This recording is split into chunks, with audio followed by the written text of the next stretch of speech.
Estamos super pontuais, viu? Vamos iniciar nossa palestra agora. Como cuidar do seu coração? O palestrante é o Dr. Raimundo de Paula Andrade, cardiologista e companheiro rotariano do Rotary Clube de Formiga. Currículo. O senhor Raimundo de Paula Andrade é mineiro de São Sebastião do Rio Preto, Minas Gerais, onde reside. É cardiologista formado pela Escola de Medicina e Cirurgia do Rio de Janeiro, residente, residência, né, no Hospital de Cardiologia de Laranjeiras. É especialista em medicina do trabalho pela Universidade Estadual do Rio de Janeiro, membro da Sociedade Brasileira de Cardiologia da Associação Médica Regional de Formiga. A palavra, o Dr. Raimundo.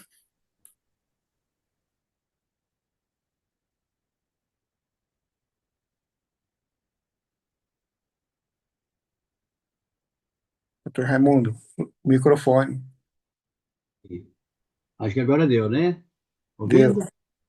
Boa Sim. noite a todos. É um prazer estar aqui e poder contribuir alguma coisa. Pessoas conhecidas, fui convidado pelo companheiro Luiz, então eu fico muito feliz. Vejo pessoas aqui conhecidas e queridas, né? A Vera, a governadora Carmen e outros que eu não conheço pessoalmente. Mas vamos então ver o que a gente pode ajudar.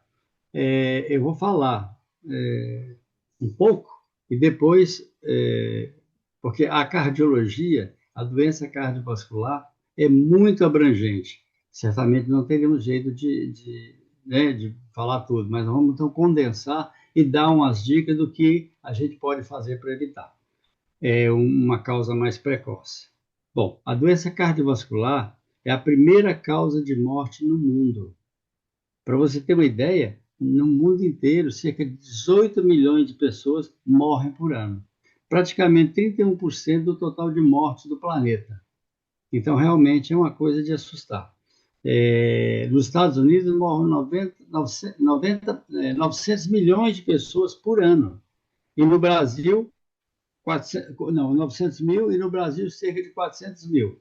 Agora, é muita gente, né? E suplanta câncer, suplanta todas as outras patologias, e a doença cardiovascular é mais prevalente na questão da morte. O coração, ele tem várias maneiras de adoecer. Por exemplo, alterações estruturais. O coração, ele tem válvulas, então a gente pode ter o adoecimento das válvulas, das quatro válvulas mais importantes. O próprio músculo, que relaxa e para encher de sangue e contrai para expulsar o sangue, também pode adoecer. São as miocardiopatias. E além disso também, temos o mais temível, que são as doenças coronárias. Então, o coração joga, que é responsável por mandar o sangue para o corpo inteiro, e ele, como sabe, joga primeiro sangue para ele mesmo, que é através das coronárias. Então, as coronárias são condutos, né, pequenos e, e depende muito da fluidez do sangue. Então, por exemplo, se você tem uma área vamos, por exemplo, assim, 1 milímetro para o sangue passar, à medida que você adoece essa artéria e há depósito de colesterol e que calcifica nessa artéria, a quantidade de sangue que passa reduz. Então, de acordo com a redução desse sangue, o músculo vai sentir. Então, é progressivo. Tem uma lesão pequena, uma lesão média e uma lesão grande. E no caso de infarto, é quando essa lesão inflama e rompe. Então, ela rompendo dá um coágulo e aí é o infarto. E você tem que agir imediatamente, né? Umas doenças também Então, essas doenças todas, então, tem inicialmente tratamento clínico. É bom citar também que tem cardiopatias congênitas. Muitas crianças nascem com cardiopatia congênita simples e outros com cardiopatia congênita complexas, que têm que ser operadas praticamente ainda na maternidade. Então, tem esse aspecto congênito que tem que levar em consideração. Por exemplo, há doenças que predispõem ao adoecimento do coração. Por exemplo, o diabetes, a hipertensão arterial, quer dizer, que é a pressão alta, a obesidade e o histórico familiar. O histórico familiar, infelizmente, a gente não fica livre dele. Então, por isso que é importante, na anamnese, na, na consulta com o cardiologista, ele investiga o histórico familiar daquela pessoa. Mas é evidente que se você, por exemplo, tem uma mãe que infartou e que morreu de infarto, teve morte súbita, obrigatoriamente você não precisa seguir o mesmo caminho. Então, isso é um alerta. Olha, já que eu tive um histórico na família, então eu vou me cuidar melhor. Eu vou cuidar bem do meu colesterol, eu vou fazer atividade física, eu vou visitar o cardiologista com frequência. É... Então, essas coisas para interferir positivamente na evolução da doença. Então, não é obrigatório. Agora, o impacto da questão familiar na doença do coração é cerca de 30%. Então, você vê, tem 70% que você pode fazer, né? Então, não pode... que muitas vezes a pessoa chega lá e fala, lá em casa todo mundo morre de infarto, eu vou morrer. Mas ele está gordão, ele não faz exercício. Então, você está querendo trilhar o mesmo caminho. Então, a pessoa tem que, né? Que é o negócio do foro íntimo. Cada um tem direito de tocar a sua vida do jeito que ele quer, né? Mas a vida cobra no final, né?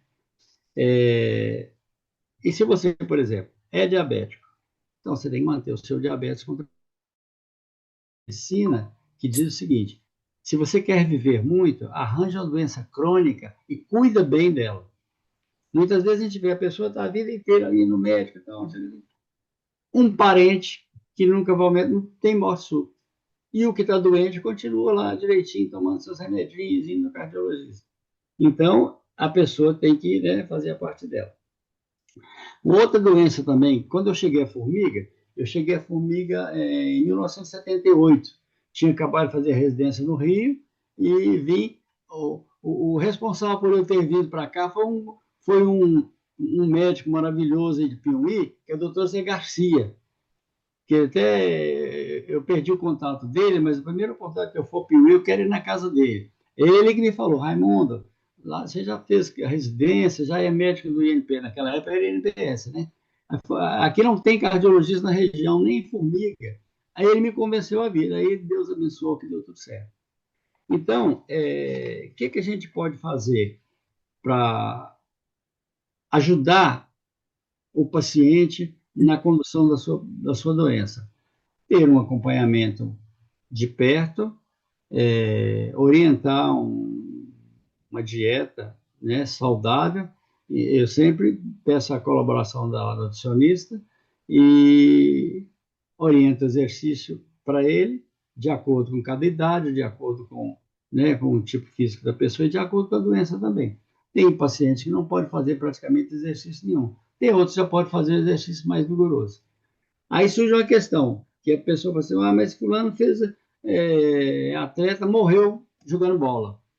Então, a gente vai analisar. Ninguém morre assim do nada. Alguma coisa tinha, que não foi detectado. Então, tem atleta, umas doenças cardíacas, que é um marcador. Então, por exemplo, uma coisa chamada miocardiopatia hipertrófica. Então, essa doença, ela restringe a cavidade do coração e manda menos sangue. E aí, naquele exercício extenuante, pode faltar sangue naquele momento e ele ter uma morte súbita, ter uma arritmia cardíaca grave, né? Então, é isso. Outra coisa, quando eu cheguei a formiga, que eu estava falando, tinha muita doença de Chagas. Hoje, praticamente, a gente não vê. Por quê? Com a melhora das moradias, que antes, né, era de barro batido, é onde o barbeiro escondia, que é o inseto que transmite a doença de Chagas, quer dizer, o Trypanosoma cruzi. Então, o barbeiro ficava escondido e à noite ele ia para a cama e picava a pessoa. E interessante que é o seguinte, ele em si não faz a doença, quem faz é o Trypanosoma cruzi que está nas fezes dele. Então, é aquela história. Quando algum mosquito te pica, o que você faz? Você coça. Então, esse ato de coçar é que empurra o responsável pela doença para o sangue. Então, é a chamada transmissão assim, natural. Hoje não tem, e naquela época tinha muito transmissão por transfusão de sangue. Por quê? Eu lembro quando cheguei em Formiga, bastava o sangue, por exemplo, você é sangue A positivo. Bastava o doador ser A positivo, tirava e injetava no outro. Mas tem um N coisas que você tem que pesquisar, entre elas doenças de Chagas. Então, agora não. Com o advento do Hemominas, o sangue é de qualidade, todo mundo pode tomar a transfusão sem se preocupar. Então, agora, uma outra possibilidade que tem, que até pouco tempo foi notícia na mídia, a questão, por exemplo, da garapa, do açaí. Então, muitas vezes, na beirada de estrada, a pessoa não lava aquela cana direito, não higieniza, e aí ele moe e pode ter ali alguma, né, problema de fezes do barbeiro que pode eventualmente transmitir. A transmissão via oral, quer dizer, através do intestino, não é uma transmissão muito prevalente. O que mais tem é a questão do sangue e a questão da picada do barbeiro, né? É, no caso da doença coronária,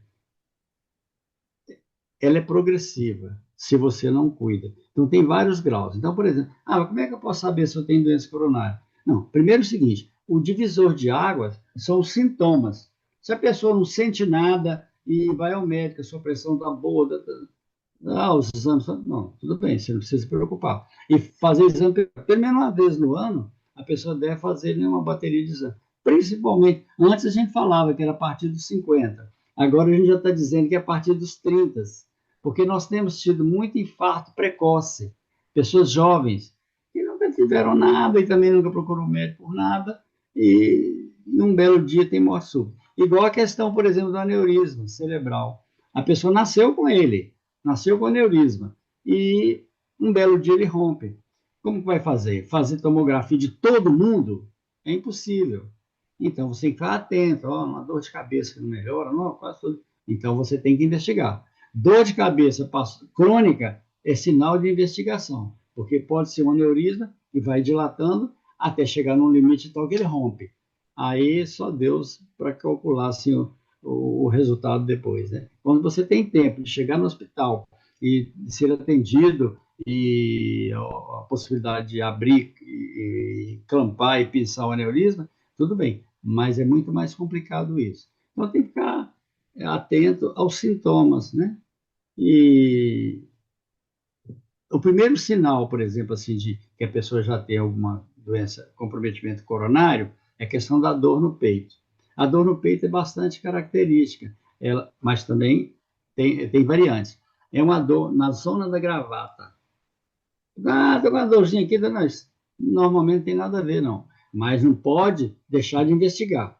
É igual a questão assim, homem chega no pronto-socorro com dor, é uma emergência, dor no peito. Mulher chega, é piti, é psicológico. Então não pode. Tem que valorizar a queixa da mulher também, certo? Porque é o seguinte, antigamente as mulheres tinham infarto mais tarde e as mulheres até hoje morrem mais tarde. Mas a partir de que a mulher começou a entrar no ambiente de trabalho, no mercado de trabalho, e tem muitos lares que quem comanda é a mulher, porque ela que ganha mais e por isso aí. Então ela igualou o homem. E principalmente se a mulher entrou na menopausa, ela perde a proteção hormonal que é o estrogênio, porque o estrogênio cai muito. Então aí você tem que ter mais cuidado com essa mulher. Então o primeiro sintoma é isso, essa dor reto-external, que normalmente assim piora com esforço e melhora com repouso. Bom, vai evoluindo. Não tomou cuidado, a artéria vai continuar obstruindo, e aí pode evoluir para uma síndrome aguda, chamada síndrome intermediária. A dor não passa, não passa, tem que internar e fazer a cinecoronariografia e identificar o grau de obstrução. De acordo com a cinecoronariografia, a gente pode intervir fazendo angioplastia, deixando o stent, ou simplesmente faz tratamento clínico e fica.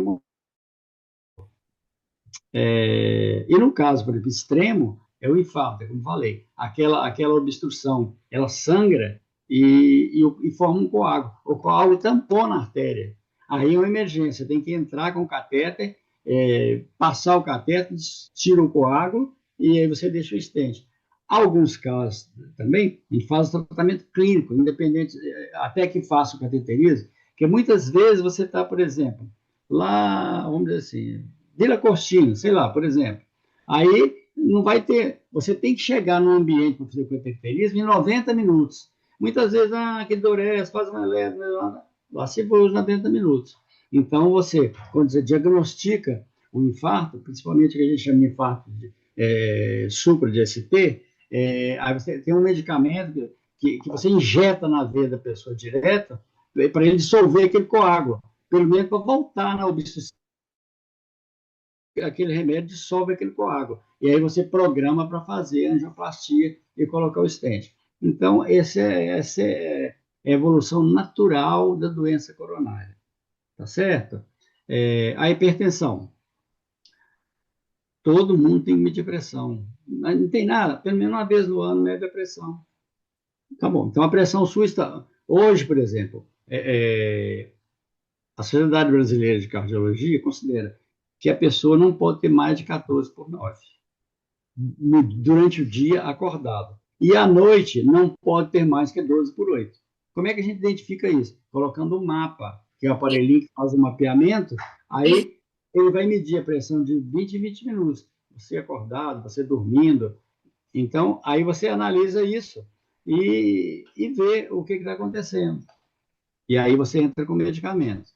Então, muitas vezes a pessoa sabe que tem pressão alta e não trata. Não sei o que, é bobagem. Por quê? Porque a pressão alta não dá sintomas. Ele não está dando, Feliz, então. feliz daquele que a pressão alta dá dor de cabeça, dor na nuca, porque aí ele corre para o médico. Agora, em maioria dos casos, chega lá hoje chegou um rapaz lá no consultório, 20/12. Bacana, não tem nada, não, estou um pouquinho intenso e tal. Então, quer dizer, você tem que agir imediatamente. Então, e outros não cuidam de propósito, não acha que não é importante, né? E principalmente homem. Homem é mais difícil de se cuidar nesse ponto aí. As mulheres são mais, né, cuidadosas, e porque também tem a questão que enfiou na cabeça das mulheres que tem que ir no ginecologista todo ano, então o ginecologista identifica e manda para a gente. Tá com pressão alta e tal, né? Outra causa de pressão alta, muitas vezes, também é no parto, que é a hipertensão da gravidez, que muitas vezes pode chegar até uma eclâmpsia, que na maioria dos casos você tem que intervir rápido, tirar o neném, porque senão vai morrer a mãe e o neném. Então, essa doença. Muitas vezes essa pessoa fica hipertensa. Você tem que tratar dela o resto da vida. E uma coisa que, por exemplo, uma medida de pressão isolada, vamos supor, se for em consulta 15/10, então você não está autorizado a diagnosticar hipertensão naquela pessoa. Então você vai fazer uma. Porque a primeira vez que ele chega, a primeira vez com o médico, muitas vezes o médico é um pouco carrancudo, tal, não é bom de conversa, aí ele fica tenso. Aí você não está autorizado a fechar diagnóstico de hipertensão. Porque quando você fecha o diagnóstico, o tratamento é para o resto da vida. E a pessoa muitas vezes não entende. Então você mede hoje, não, espera 5 minutos, mede de novo. E enquanto ele troca, eu costumo fazer assim: você chegou, senta, mede a minha secretária, já mede a pressão, bacana. Conversamos, tal, ele vai trocar de roupa para fazer o eletro, mede de novo. Então tem que medir pelo menos 3 vezes a pressão durante uma consulta. E se mesmo assim, não, tá acima de 14, está 15/10, 16/10, aí a gente faz um mapeamento que vai identificar se essa pressão está alta também quando ele está dormindo ou não, que é mais importante porque a pessoa está dormindo. E para você ter uma ideia, a maior parte do derrame, do AVC, ocorre nas madrugadas. Infarto também ocorre nas madrugadas, e ao amanhecer, porque é a hora que o organismo está mais desprotegido da questão hormonal. Então, tem que olhar isso. E aí, diagnosticou que é hipertensão, tem vários tipos. Estágio 1, estágio 2, estágio 3 e por aí vai, de acordo com o nível de pressão. A pressão ideal é 12/8. 11/7, melhor ainda. Muitas vezes, eu estou com pressão baixa, 10/6. Parabéns. Desde que aquilo não te dê tontura, não tenha nenhum inconveniente na sua vida, porque muitas vezes a pessoa tem a pressão baixa e ele, às vezes, quando levanta, a pressão cai mais ainda, ele tem uma tontura. E é perigoso, principalmente nas pessoas idosas que tomam remédio, quando ela senta para ir no banheiro, a pressão cai. E aí, quedas e aí a evolução é complicada. E aí você, então, começa a tratar a pessoa. Tem N opções de tratamento. Eu costumo falar, desde uma canoa até um iate. Então, você vai por etapas. Então, não pode também chegar o cardiologista, a primeira vez que vê a pessoa, já dá um remédio que é o iate. Não, calma, tem muita coisa antes. Então, você vai progressivamente. Por quê? Os remédios também têm problemas, eles têm efeitos colaterais, né? E você tem que analisar isso. Não deu certo com o primeiro medicamento, aí você suspende e vai para frente. Ah, não senti nada não, mas a pressão não controlou. Você aumenta a dose até um limite e aí acrescenta outro remédio e vai. Quer dizer, esse é o controle normal e o cuidado ideal que se deve ter. É, outra questão também, aí, por exemplo, para você, é, com relação à pressão, acho que seria isso. E da coronária eu já falei. Outra questão também, para ajudar na prevenção. O foco da doença cardiovascular é a prevenção. Então,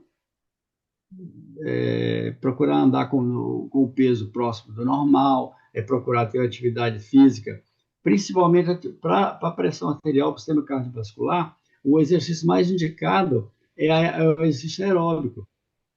A recomendação é assim: 300 minutos de caminhada por semana. 300 minutos de caminhada, entendeu? Então você divide ali do seu jeito. 60 minutos, 30 agora. Ficar parado não é uma boa. Claro que a musculação também ajuda, principalmente quando tem mais comprometimento cardíaco. Mas o foco principal é o aeróbico. Tem que ser feito pelo menos 5 vezes na semana. Tem que achar esse espaço para isso. E outra coisa também, a questão da alimentação. Procurar ter uma alimentação saudável. Procura o seu nutricionista, conversa com ele. Oh, cardiologista, será que eu tenho uma alimentação mais saudável, porque eu tenho história familiar? Então, isso aí é legal. Aí ela vai orientar que, né, cuidado com as carnes, os cortes gordos, né? Eu costumo até falar, o paciente chega lá no consultório, os caminhoneiros eles sempre têm desculpa. Não, mas não tem jeito de fazer dieta, chega no restaurante e tal, então eu falo assim, ué, chega no restaurante, lá tem asinha de frango, tem cortes magros, você quer comer cupim, então não tem jeito, é gostoso, mas não é o mais indicado, principalmente se a pessoa tem pressão alta e se tem o colesterol aumentado. A maioria dos casos de pressão alta é controlado pelo clínico. Quando ele não controla, aí ele encaminha para o cardiologista. O cardiologista investiga outras coisas. Porque a pressão pode desdobrar em outras patologias. Pode dar problema na retina, ela pode dar hipertrofia do coração.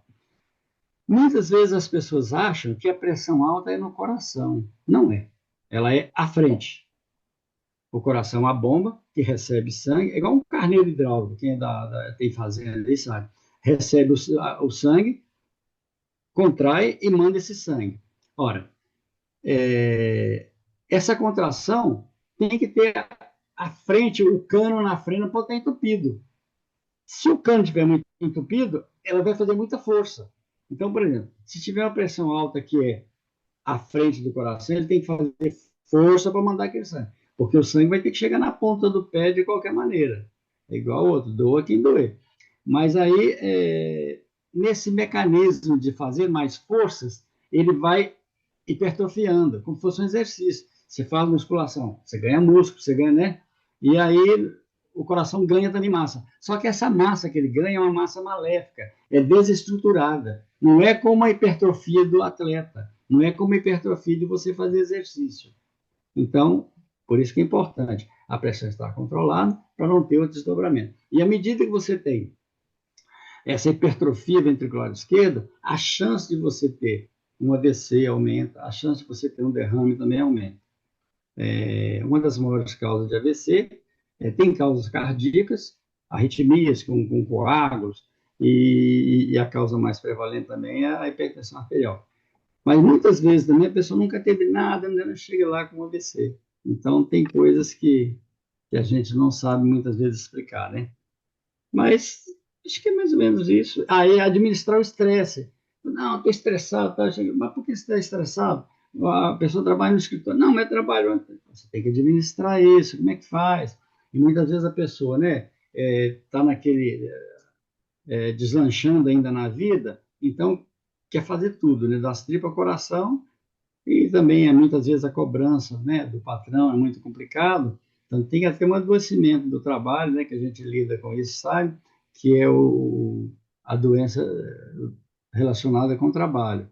Então, tem que administrar e cada um fazer a sua parte. Eu acho que é mais ou menos por aí. Porque sem estresse não tem jeito de viver, né? E é o estresse que realmente que move o mundo, né? Mas eu costumo fazer coisas com parcimônia, né? Costumo falar o seguinte, que as pessoas, até nos animais a gente vê isso, tem uns mais lentos, outros mais agitados, e no homem é do mesmo jeito. O mais acelerado vai ter mais complicação. Por quê? Quando você é muito agitado, o seu coração, aí esse agito, esse estresse, vai produzir as enzimas perigosas, que é catecolamina, adrenalina, e isso aí aumenta a frequência cardíaca. Você há de entender. A frequência normal varia entre 50 e 100. Melhor ficar perto dos 50 do que ficar perto dos 100. Ser mais calmo. Por quê? Se o coração bate mais rápido, a tendência dele é cansar mais rápido. Se o coração bate mais lento, a tendência dele ali no tipo Martim da Vila, devagar, devagarinho, então, mais ou menos, né? E outra coisa também é o seguinte, eu costumo dizer, quando fazer palestra, a pressa é inimiga do coração. Então, tem que administrar isso aí. Agora, se alguém quiser alguma pergunta mais personalizada, aí, se eu souber responder. Luiz? Oi, muito obrigado. Muito obrigado, companheiro. Eu fiquei maravilhado pela sua palestra. Eu não aprendi tanto como eu aprendi hoje. Eu tive uma Bacana. aula, tive uma consulta médica aqui e um puxãozinho de orelha, porque eu não pratico exercício, para eu poder praticar agora. Ah, não. Eu Pilates 2 vezes na semana, musculação 2 vezes e 30 minutos de esteira por dia. Então, esse é o caminho. Dá o exemplo, né? Isso. Quando você vai falar para estudante de medicina ou para colegas, aí a gente aprofunda mais, por exemplo, pega uma patologia e disseca ela até o fim. Quer dizer, no caso assim, de palestra assim, para pessoas não médicas, não da área de saúde, tem que ser realmente mais light, mas eu acredito que deu para passar uma visão do que precisa fazer alguma coisa. Tá bem? Agora E eu vou cuidar parabéns direitinho aí do meu pelo coração. clube. Agora, Obrigado. Uma boa noite a todos. companheiro Raimundo, eu vou te dar um presente. Oh, já Ah, foi é? embora? Hã? Eu vou te encaminhar para você um certificado da palestra, em Ah, que agradecimento legal. Muito obrigado. Eu vou por até, pelo vou até secretário. fazer uma foto, Luiz, que o meu presidente lá, o companheiro Zenaida, pediu para fazer uma foto para ele publicar lá, sabe? Agora. Então, todo mundo aí, vamos levantando a Companheiro, mãozinha aí. eu já fiz o print aqui, fica mais Ah, fácil. não, então, Não foi? gente, Mas Eu Então, a também, gente não vai tchau, fazer então, pergunta? Não acabou ainda, não, né? acabou não, mas pode fazer pergunta. companheiro, antes de finalizar a minha palavra, eu queria falar que eu também vou te dar esse presente. Entra em contato com o Dr. Garcia, que eu conheço bastante, para ele Ah, poder se encontrar com o senhor. Tá bom, companheiro? mas, governadora Carmen quer fazer uma Esse pergunta? aqui parou. Hein? Ok. Raimundo, Oi. Fernando está perguntando que o áudio dele está longe. Se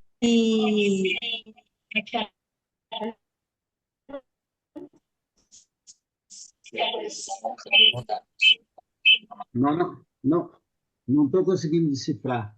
se a pressão tem a relação com a idade. Eu acho assim que se fechar Tá todos os louco, é? microfones, Eu preciso bater os fios aqui. Fala pra esperar, ué. o que você falou, Adriana? Peraí. Se a pressão tem relação com a idade. Tem relação com a idade? Ah, tá. Não, o que acontece é o seguinte: quando a gente nasce, e até né, durante a juventude, as artérias são molinhas, que levam o sangue,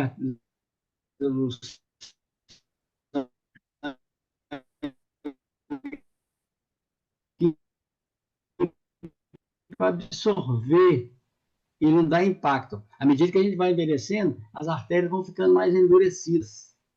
É mais fácil, por isso que a pressão vai subindo aos poucos, principalmente a pressão máxima. No idoso, a gente tem mais a hipertensão arterial sistólica, ou seja, da máxima. Por quê? Exatamente pelo endurecimento da artéria. Aí, o que acontece? Você usa a mão, por exemplo, de tomar um antiadesivo plaquetário, tipo aspirina, essa infantil, essas coisas, para ralear o sangue. Claro, se a pessoa não tiver úlcera, né? E aí o sangue flui com mais facilidade. Mas é uma tendência sim. Mas tem remédio específico para essa pressão do idoso. Ok? É, boa pergunta. Governadora Carmen, mais alguém quer falar? Quero.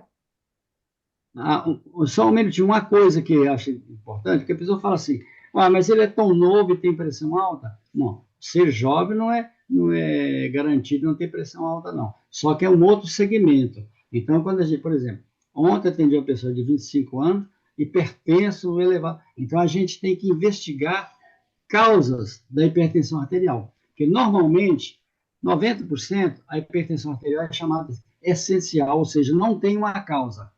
Cerca de 5 a 10%, você pode descobrir a causa. Ou é um tumor suprarrenal, ou é alguma coisa que descobre. Aí tem uma bateria de exames específicos para investigar a hipertensão arterial no jovem.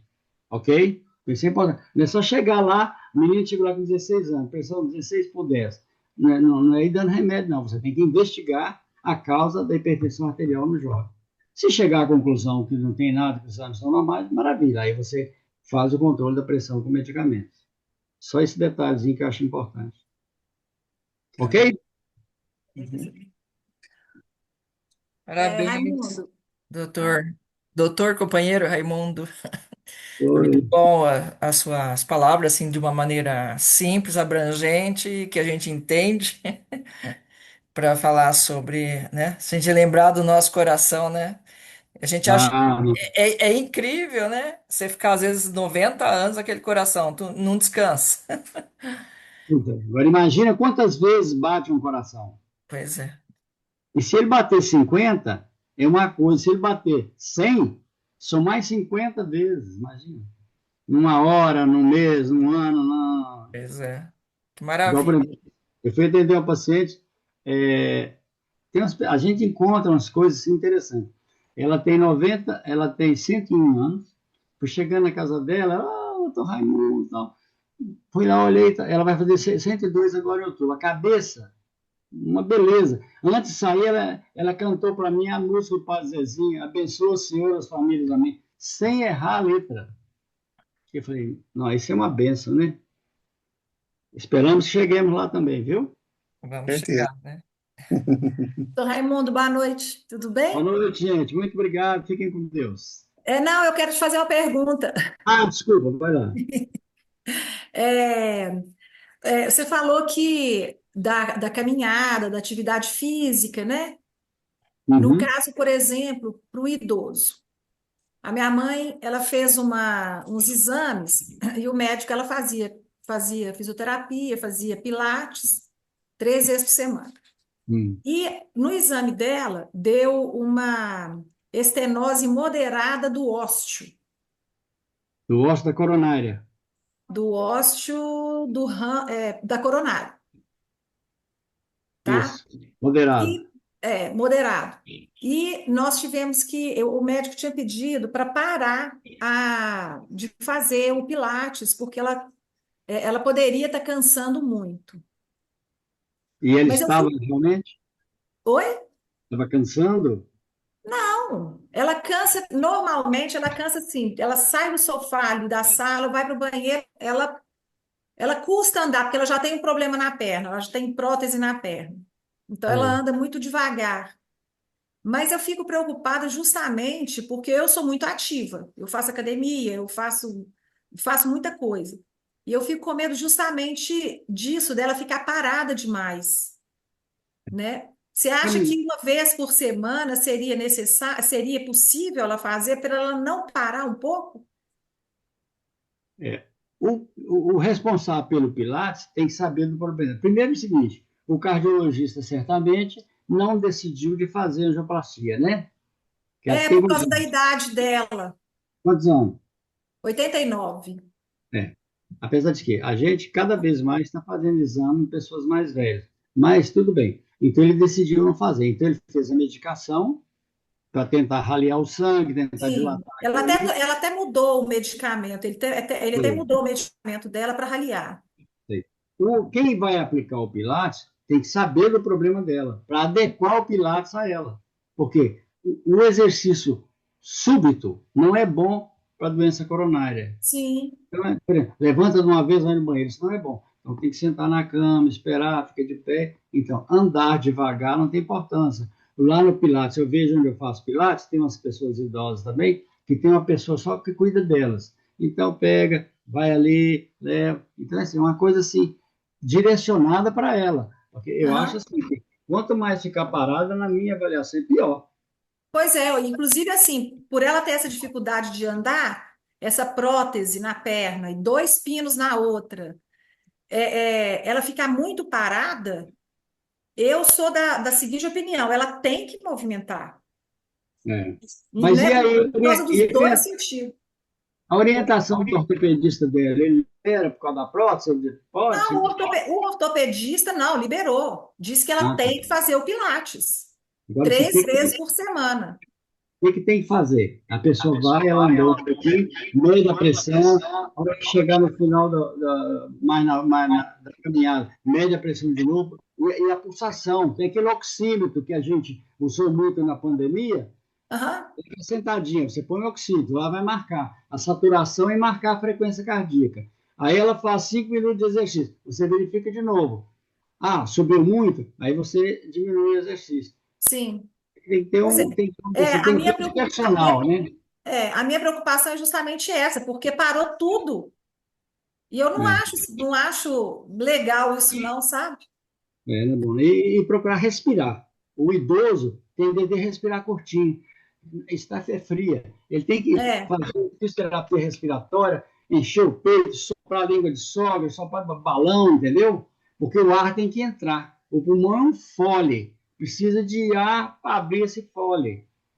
Então, por quê? De onde que a gente pega o oxigênio? Do ar que a gente o respira. ar, sim. Então, quanto menos oxigênio entrar, menos ar entrar, menos oxigênio vai pegar. Então, eu acho que tem que exercitar assim, claro, individualizar, Moderadamente, né? individualizar o exercício para ela. Sim, tá bom. Ok? Tá, muito obrigada. Obrigado. Obrigado, doutor Raimundo, mais uma Até a vez. próxima. A próxima. Raimundo, Oi? doutor Raimundo, aí eu vou colocar aqui, ó, o certificado. Aqui, né? Peraí, só um minutinho, por favor. Esse aqui é o certificado que o senhor vai receber. Aqui? Ah, que lindo! É esse aí. Ah, legal. Muito obrigado, valeu. Ah, Gente, fiquem com Deus, até uma outra oportunidade. Obrigada. De coração.